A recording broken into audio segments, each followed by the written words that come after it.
A controversial bill in Florida is being lambasted as hateful by New York's governor and by President Biden. But it's getting support from the governor of Florida tonight. A Florida Senate committee voted to advance a bill that bans discussions about sexual orientation and gender identity in elementary school classrooms. As 13 Wham's Jane Chaco reports, some are dubbing it the Don't Say Gay bill, and they say it reflects a growing culture battle across our country. Jane?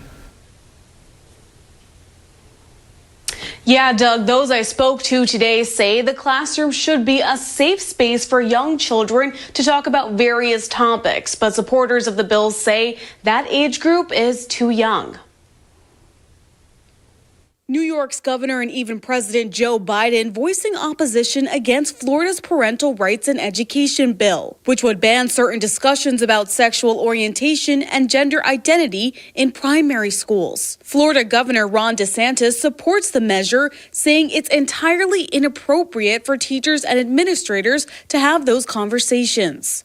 Here in Rochester, Adam Much says students should hear about sexuality and gender at a young age. If it's done in elementary school, it has to be handled very cautiously, and they have to approach it with a certain level of carefulness, I suppose, but approach it in a way that it makes it easy for them to understand. According to the bill's text, the goal is to allow parents to make decisions about a child's upbringing. Republican Florida Senator Dennis Baxley sponsored the legislation. He says the bill wouldn't forbid spontaneous discussions, but would bar districts from incorporating LGBTQ+ topics into the curriculum. This deals with a specific arena of priority and openness of training. So I don't think this bill is about free speech. It's about who's in authority. President Biden weighed in on a tweet supporting the LGBTQ+ community, saying, "I have your back, and my administration will continue to fight for the protections and safety you deserve." Nora Van Artsen says students should be able to talk to their teachers freely. Making sure that teachers are really educated in what they're talking about and give the facts first, and then being someone that children feel like they can come to and rely on, whether that's in a public discussion or in private.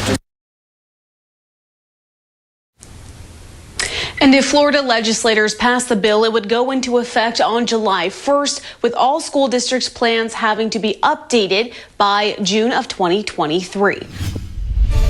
The proposal to close or merge nearly a dozen Rochester City schools is now on hold. That decision came from the superintendent during last night's Board of Education meeting. 13 Wham's Natalie Kutchko now reporting it offers some temporary relief for families and staff who could have been affected, and many opposed this. Natalie? Well, Jenny, some teachers we caught up with today say this is taking away some worry and stress, at least for now. Now, the district superintendent says that more discussion on this is needed. She also says the district remains in a position with potential to follow through with this proposal sometime in the future after this academic year, though not everyone on the school board agrees. 11 RCSD schools propose to either close or reconfigure after this academic year will stay put for now. Superintendent Leslie Myers-Small decided to table the proposal, one that lacked support from some school board members. Perhaps those are the conversations that we look at to ensure that we're not closing or merging schools that don't make sense geographically for our families. Gerald Weeper teaches 5th grade at school number 7, one that was at risk of closing. He says the news comes with some relief, mainly on behalf of students. The students have really been through a lot in the last couple of years with COVID and being in and out of school, and we didn't feel that it was appropriate to have anybody in the district being moved around, especially after such a tumultuous past couple of years. Myers-Small cites declining enrollment, low-performing schools, and state recommendations as reasons why the district could face a similar proposal again. The president of the teachers union says he isn't in favor. If these schools were closed and relocated, you would have had a lot more chaos, confusion, disruption, and stress at a time when we should all be working together to diminish stress for our students, not to pile on. As part of the superintendent's update, Leadership Academy for Young Men will close at the end of this school year. Julianne Wise works at Rochester International Academy, which also risked being closed. But we're also expecting a big influx of refugees to still come into Rochester, and having that uncertainty kind of even pushed out a year. We're relieved, but we're still concerned. School Board Vice President Beatrice LeBron says her vision is to prevent any closures from taking shape. If it's in the best interest of our families, we will take on that fight. And discussions will continue on what schools, if any, will merge or close in the future. The Board of Education, meantime, is expected to vote on any final decisions come October. One of New York's mask mandates is being lifted. As of tomorrow, business owners and local governments can make their own rules. I think this is the right thing to do. The numbers here have gone down dramatically over the last couple of weeks. Governor Hochul making it official, announcing today the decision on whether to require masks indoors is now up to local governments.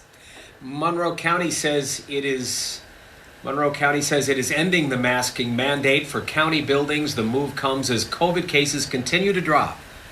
Chase Howell checked in with some local businesses now for a reaction to this big news. A lot of people waiting for it. Chase? Yeah, Jenny, the people I spoke to today weren't really sure how to react to the news because we've been here before. So right now, they're just taking it all in. New York joining a growing number of states Wednesday in lifting its indoor mask mandate for businesses. We had a mask or vax requirement for businesses. It was an emergency temporary measure put in place literally 2 months ago. And at this time, we say that is the right decision to lift this mandate for indoor businesses and let counties, cities, and businesses to make their own decisions on what they want to do with respect to masks or the vaccination requirement. Wegman says customers won't be required to wear masks in its New York stores. Peter Gines, owner of Gines Restaurant in Rochester, says he was expecting the mandate to be lifted, but hasn't decided if he'll still require customers and employees to mask up. You know, there's two groups of people we really have to consider. Our staff, how safe do they feel? How comfortable do they feel? And then obviously customers coming in. And sometimes you get two different messages.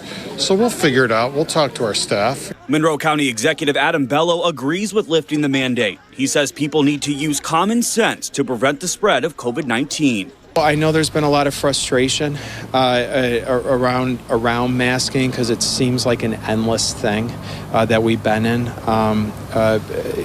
But we're in a new place now. We're in a different place. And we have different tools at our disposal as well, such as the vaccine. A Penfield resident says the decision to lift the requirement makes her a bit nervous. So right now what feels normal to me is I wear my mask at work. It's still kind of mandated there at least, but then things like the grocery store, the bank, kind of necessity trips is where I plan on wearing my mask, definitely. And then, if I go out with friends and stuff like that, I'll probably have it just to be safe, but to be honest, who knows if I'll be wearing it or not. The mask mandate isn't lifted everywhere. Places like hospitals, nursing homes, homeless shelters, and jails will all require masks to be worn.